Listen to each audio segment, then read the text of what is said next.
Hi hello friends, welcome to Vaishnavi kitchen vlogs. ನನ್ನ ಇವತ್ತಿನ recipe ಒಗ್ಗರಣೆ ರೊಟ್ಟಿ ಅಥವಾ ಖಾರ ಒಗ್ಗರಣೆ ಅಥವಾ ರೊಟ್ಟಿ ಒಗ್ಗರಣೆ ಏನಾದರೂ ಹೇಳ್ಬೋದು. ಇದನ್ನು ನಾನು ಸೂಪರ್ ಟೇಸ್ಟಿಯಾಗಿ ಈಸಿಯಾಗಿ ಹೆಂಗೆ ಮಾಡೋದು ಅಂತ ಇವತ್ತು ತೋರಿಸ್ಕೊಡ್ತಾ ಇದ್ದೀನಿ ಫ್ರೆಂಡ್ಸ್. ಅದಕ್ಕಿಂತ ಮುಂಚೆ ಯಾರೆಲ್ಲ ನನ್ನ ಚಾನಲ್ಗೆ ಸಬ್ಸ್ಕ್ರೈಬ್ ಮಾಡದೆ ನೋಡ್ತಾ ಇದ್ದೀರೋ ಪ್ಲೀಸ್ ಸಬ್ಸ್ಕ್ರೈಬ್ ಮಾಡ್ಕೊರಿ ಹಾಗೂ ಬೆಲ್ ಐಕನನ್ನು ಪ್ರೆಸ್ ಮಾಡಿ. ನಾನು ಹಾಕೋ ವಿಡಿಯೋಸ್ ನಿಮಗೆ ಮೊದಲು ನೋಟಿಫಿಕೇಷನ್ ಬರುತ್ತೆ.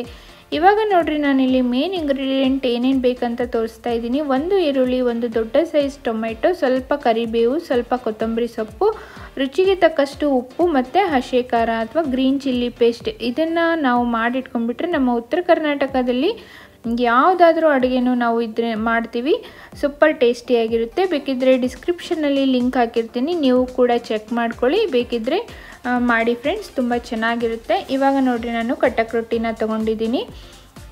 ನಾವು ರೊಟ್ಟಿ ಮಾಡಿದಾಗ 1 ಅಥವಾ 2 ರೊಟ್ಟಿ ಉಳ್ದೇ ಬಿಟ್ಟಿರ್ತಾವ್ರಿ. ಆವಾಗ ನಾವು ಹಾಗೆ ಅದನ್ನು ಬಿಸಾಡೋಕ್ಕಿಂತ ಈ ಥರ ಒಂದು ಸೂಪರ್ ಟೇಸ್ಟಿಯಾಗಿರೋ ರೆಸಿಪಿನ ಮಾಡಿಕೊಂಡು ತಿಂದರೆ ತುಂಬ ಚೆನ್ನಾಗಿರುತ್ತೆ, ಬಿಸಿ ಬಿಸಿಯಾಗಿ ತಿನ್ನೋಕ್ಕೆ. ಬನ್ನಿ ಹಾಗಿದ್ರೆ ಹೆಂಗೆ ಮಾಡೋದು ಅಂತ ನೋಡೋಣ ಇವತ್ತು. ಇವಾಗ ನೋಡಿರಿ, ನಾನು ಈರುಳ್ಳಿ ಟೊಮೆಟೊ ತೊಗೊಂಡಿದ್ವಲ್ರಿ, ಅವನ್ನ ಸಣ್ಣದಾಗಿ ಕಟ್ ಮಾಡಿ ತೊಗೋಬೇಕು. ನೋಡಿ, ಇಲ್ಲಿ ಎಷ್ಟು ಸಣ್ಣದಾಗುತ್ತೋ ಅಷ್ಟು ಸಣ್ಣದಾಗಿ ಕಟ್ ಮಾಡಿ ತೊಗೊಳ್ಳೋಣ. ನೀವು ಈರುಳ್ಳಿ ಬೇಕಿದ್ದರೆ ಜಾಸ್ತಿ ಹಾಕೋಬೋದು, ಚೆನ್ನಾಗಿರುತ್ತೆ. ಒಗ್ಗರಣೆ ಜಾಸ್ತಿ ಆದಷ್ಟು ರೊಟ್ಟಿ ಒಗ್ಗರಣೆ ಚೆನ್ನಾಗಿರುತ್ತೆ. ಟೊಮೆಟೊನೂ ಅಷ್ಟೇ, ಇದನ್ನು ಕೂಡ ಸಣ್ಣದಾಗಿ ಹೆಚ್ಕೋಬೇಕು. ನಿಮ್ಗೇನಾದರೂ ಟೊಮೆಟೊ ಬೇಡ ಅನಿಸಿದರೆ ಸ್ಕಿಪ್ ಮಾಡ್ಬೋದು. ಟೊಮೆಟೊ ಬದಲು ಒಂದು ನಿಂಬೆಹಣ್ಣಿನ ರಸನೂ ನೀವು ಹಿಂಡ್ಕೋಬೋದು. ನೋಡಿ ಫ್ರೆಂಡ್ಸ್, ಇವಾಗ ತೋರಿಸ್ತಾ ಇದ್ದೀನಲ್ಲ, ಈ ಥರ ಸಣ್ಣದಾಗಿ ಕಟ್ ಮಾಡಿ ಇಟ್ಕೊಳ್ಳೋಣ. ಇವಾಗ ಸ್ವಲ್ಪ ಕೊತ್ತಂಬರಿ ಸೊಪ್ಪು, ಇದನ್ನು ಕೂಡ ಸಣ್ಣದಾಗಿ ಕಟ್ ಮಾಡಿ ಇಟ್ಕೊಳ್ಳೋಣ. ಇವಾಗ ನೆಕ್ಸ್ಟ್ ಒಂದು ಪಾತ್ರೆಯಲ್ಲಿ ಸ್ವಲ್ಪ ನೀರು ತೊಗೊಂಡಿದ್ದೀನಿ. ಇದು ಯಾಕಂತ ಹೇಳಿದರೆ ಫ್ರೆಂಡ್ಸ್, ಇವಾಗ ರೊಟ್ಟಿ ನಾವು ಒಣಗಿಸೋಕೆ ಇಟ್ಟಿರ್ತೀವಲ್ವ, ಕಟಕ್ ರೊಟ್ಟಿ ಮಾಡೋಕ್ಕೆ, ಒಂದು ಸ್ವಲ್ಪ ಏನಾದರೂ ಧೂಳುಗಿಳಿದ್ರೆ ಇದನ್ನು ಚೆನ್ನಾಗಿ ತೊಳ್ಕೊಬೇಕು.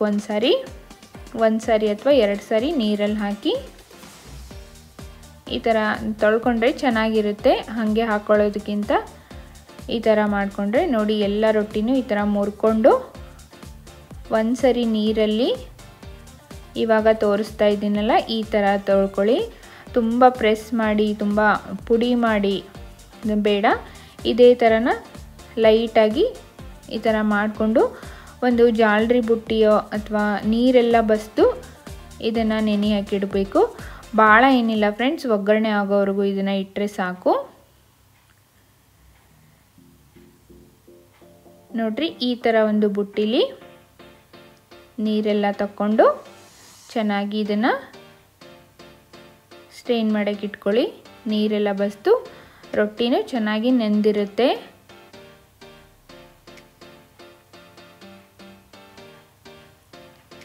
ನಮ್ಮ ಉತ್ತರ ಕರ್ನಾಟಕದವರು ನೋಡ್ತಾ ಇದ್ದರೆ ಗೊತ್ತಿರುತ್ತೆ ಫ್ರೆಂಡ್ಸ್ ಅವರಿಗೆ. ಯಾರಿಗೆಲ್ಲ ಗೊತ್ತಿಲ್ಲ, ಈ ಥರ ಮಾಡ್ಕೊಳ್ಳಿ. ರೊಟ್ಟಿನ ವೇಸ್ಟ್ ಮಾಡೋ ಬದಲು ಈ ಥರ ಮಾಡಿಕೊಂಡ್ರೆ ತುಂಬ ಚೆನ್ನಾಗಿರುತ್ತೆ. ಇವಾಗ ನೋಡಿ, ನಾನೊಂದು ಪ್ಯಾನ್ ಇಟ್ಕೊಂಡಿದ್ದೀನಿ. ಅದಕ್ಕೆ ಇವಾಗ ಒಂದು 4 ಚಮಚದಷ್ಟು ಎಣ್ಣೆ ಹಾಕ್ಕೊಳ್ತಾ ಇದ್ದೀನಿ. ವಿಡಿಯೋನ ಎಲ್ಲೂ ಸ್ಕಿಪ್ ಮಾಡ್ದೇನೆ ನೋಡಿ, ನಾನು ಎಷ್ಟೆಷ್ಟು ಅಳತೆ ಮೇಲೆ ತೊಗೊಂಡಿದ್ದೀನಿ ಅಂತ ಗೊತ್ತಾಗುತ್ತೆ. ಇವಾಗ ಎಣ್ಣೆ ಕಾದಾದ್ಮೇಲೆ ಸ್ವಲ್ಪ ಸಾಸಿವೆನ ಹಾಕ್ಕೊಳ್ತಾ ಇದ್ದೀನಿ. ಸಾಸಿವೆ ಚಟಪಟ ಅಂದಮೇಲೆ ಸಣ್ಣದಾಗಿ ಹೆಚ್ಚಿಟ್ಕೊಂಡಿದ್ವಲ್ರಿ ಈರುಳ್ಳಿ, ಇದನ್ನು ಕೂಡ ಹಾಕ್ಕೊಳ್ತಾ ಇದ್ದೀನಿ.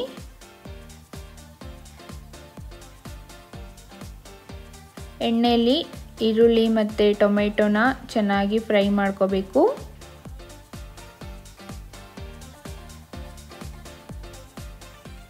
ಟೊಮೆಟೊ ಹಾಕೋದ್ರಿಂದ ಟೇಸ್ಟ್ ತುಂಬ ಚೆನ್ನಾಗಿರುತ್ತೆ ಒಗ್ಗರಣೆಗೆ.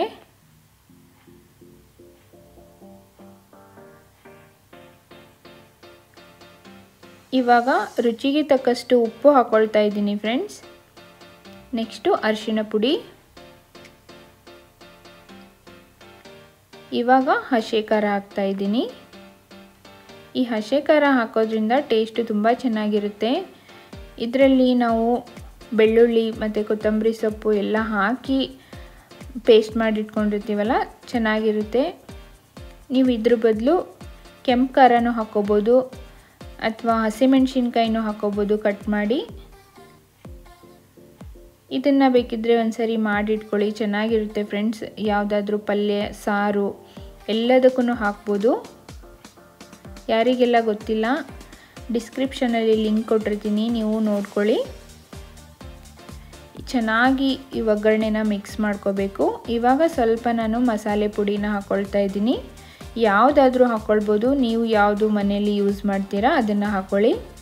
ಅಥವಾ ಗರಂ ಮಸಾಲ ಇದ್ದರೆ ಅದನ್ನು ಕೂಡ ಹಾಕ್ಕೋಬೋದು. ಯಾವುದು ಇಲ್ಲ ಅಂದರೆ ಸ್ವಲ್ಪ ಧನಿಯಾ ಪುಡಿ ಇದ್ದರೆ ಅದನ್ನು ಹಾಕ್ಕೋಬೋದು. ನೀವು ಸ್ಕಿಪ್ ಮಾಡಿದರೂ ನಡೆಯುತ್ತೆ, ಪರವಾಗಿಲ್ಲ, ಹಾಕ್ಕೊಳ್ಳೇಬೇಕು ಅಂತೇನಿಲ್ಲ. ಇದನ್ನು ಇವಾಗ ಮುಚ್ಚಳ ಮುಚ್ಚಿ ಒಂದು 2 ರಿಂದ 3 ನಿಮಿಷ ಬಿಡಬೇಕು. ಅಂದರೆ ಒಗ್ಗರಣೆ ಎಲ್ಲ ಚೆನ್ನಾಗಿ ಕೂಡ್ಕೊಳ್ಳುತ್ತೆ, ಫುಲ್ ಸಾಫ್ಟಾಗಿ ಆಗುತ್ತೆ. ನೋಡಿ ಫ್ರೆಂಡ್ಸ್ ಎಷ್ಟು ಚೆನ್ನಾಗಿ ಬಂದಿದೆ ಅಂತ. ಇವಾಗ ನಾವು ರೊಟ್ಟಿನ ತೊಳೆದಿಟ್ಕೊಂಡಿದ್ವಲ್ರಿ ನೀರೆಲ್ಲ ಬಸಿಯೋಕ್ಕೆ, ಇದನ್ನು ಕೂಡ ಹಾಕ್ಕೊಳ್ಬೇಕು. ನೋಡಿ ಇಲ್ಲಿ ಎಷ್ಟು ಚೆನ್ನಾಗಿ ನೆಂದಿದೆ, ಸಾಫ್ಟ್ ಆಗಿದೆ ರೊಟ್ಟಿ. ಇದನ್ನು ಇನ್ನೊಂದು ಮೆಥಡಲ್ಲೂ ಕೂಡ ಮಾಡ್ತಾರೆ ಫ್ರೆಂಡ್ಸ್. ಒಗ್ಗರಣೆಯಲ್ಲೇ ನೀರು ಹಾಕ್ಕೊಂಡು ರೊಟ್ಟಿನ ಮುರಿದು ಹಾಕ್ಕೊಂಡು ಅದನ್ನು ಕೂಡ ಒಂದ್ಸರಿ ಮಾಡಿ ಹಾಕ್ತೀನಿ ರೆಸಿಪಿನ. ಈ ಥರ ಮಾಡ್ಕೊಳ್ಳೋದ್ರಿಂದ ಉದುರಾಗಿ ರೊಟ್ಟಿ ಒಗ್ಗರಣೆ ಚೆನ್ನಾಗಿ ಬರುತ್ತೆ, ಅದು ಕೂಡ ಚೆನ್ನಾಗಾಗುತ್ತೆ. ಬಟ್ ಅದೇನೆಂದರೆ ಸ್ವಲ್ಪ ಸಾಫ್ಟಾಗಿ ಆಗುತ್ತೆ. ಉದುರಾಗಿ ಬೇಕಂದರೆ ಈ ಮೆಥಡಲ್ಲಿ ಮಾಡ್ಕೊಳ್ಳಿ. ನೋಡಿ ಈಗ ಚೆನ್ನಾಗಿ ಮಿಕ್ಸ್ ಮಾಡ್ಕೊಳ್ಳಿ. ಸ್ವಲ್ಪನೂ ರೊಟ್ಟಿ ಸಪ್ರೇಟ್ ಆಗದೆ ಇರೋ ಹಾಗೆ ಒಗ್ಗರಣೆ ಜೊತೆ ಮಿಕ್ಸ್ ಮಾಡ್ಕೊಳ್ಳಿ ಚೆನ್ನಾಗಿ. ನಿಜವಾಗ್ಲೂ ತುಂಬ ಅಂದರೆ ತುಂಬ ಟೇಸ್ಟಿಯಾಗುತ್ತೆ ಫ್ರೆಂಡ್ಸ್. ಇದು ಸ್ಪೈಸಿಯಾಗಿ ನಿಮಗೆ ರೊಟ್ಟಿ ಪಲ್ಯ ತಿನ್ನೋಕ್ಕೆ ಬೇಜಾರಾಗಿದ್ದರೆ ಈ ಥರ ಮಾಡ್ಕೊಳ್ಳಿ, ತುಂಬ ಅಂದರೆ ತುಂಬ ಟೇಸ್ಟಿಯಾಗಿರುತ್ತೆ. ನೋಡಿ ಇವಾಗ ರೊಟ್ಟಿ ಒಗ್ಗರಣೆ ರೆಡಿಯಾಗಿದೆ.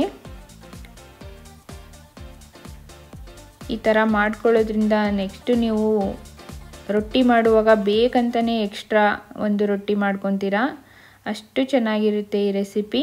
ಇವಾಗ ಸ್ವಲ್ಪ ನಾನು ಕೊತ್ತಂಬರಿ ಸೊಪ್ಪನ್ನು ಹಾಕ್ಕೊಂಡೆ. ಇದು ಹಾಕ್ಕೊಂಡಾದ್ಮೇಲೆ ಫೈನಲ್ ಆಗಿ ಒಂದ್ಸಲ ಮಿಕ್ಸ್ ಕೊಡಿ. ನೋಡಿ ಸೂಪರ್ ಟೇಸ್ಟಿಯಾಗಿರೋ ರೊಟ್ಟಿ ಒಗ್ಗರಣೆ ರೆಡಿಯಾಗಿದೆ. ಇದ್ರ ಮೇಲ್ಗಡೆ ಒಂದು ಸ್ವಲ್ಪ ತುಪ್ಪ ಹಾಕ್ಕೊಂಡು ತಿಂದರೆ ಫ್ರೆಂಡ್ಸ್ ಆಹಾ ಸೂಪರ್ ಆಗಿರುತ್ತೆ. ನೀವು ಕೂಡ ಟ್ರೈ ಮಾಡಿ. ಹೆಂಗಾಗಿದೆ ಏನು ಅಂತ ಹೇಳಿ ನನಗೆ ಕಮೆಂಟ್ಸಲ್ಲಿ ತಿಳಿಸೋದನ್ನು ಮಾತ್ರ ಮರಿಬೇಡಿ. ನನ್ನ ಚಾನಲ್ಗೆ ಯಾವಾಗಲೂ ಹೀಗೆ ಸಪೋರ್ಟ್ ಮಾಡಿ. ನನ್ನ ಚಾನಲಲ್ಲಿ ಅಡ್ವರ್ಟೈಸ್ಮೆಂಟ್ ಬರ್ತವೆ ಫ್ರೆಂಡ್ಸ್, ಅದನ್ನು ಕೂಡ ಸ್ಕಿಪ್ ಮಾಡ್ದೇ ವಿಡಿಯೋಸನ್ನು ನೋಡಿ. ನಿಮಗೂ ಕೂಡ ಒಳ್ಳೊಳ್ಳೆ ಟ್ರಿಕ್ಸ್ ಜೊತೆಗೆ ಗೊತ್ತಾಗುತ್ತೆ ಅಂತ ಹೇಳ್ತಾ ನೆಕ್ಸ್ಟ್ ಒಂದು ಇಂಟ್ರೆಸ್ಟಿಂಗ್ ರೆಸಿಪಿಯೊಂದಿಗೆ ನಿಮಗೆಲ್ಲ ಸಿಗ್ತೀನಿ ಫ್ರೆಂಡ್ಸ್. ಅಲ್ಲಿವರೆಗೂ ಥ್ಯಾಂಕ್ ಯು ಫಾರ್ ವಾಚಿಂಗ್.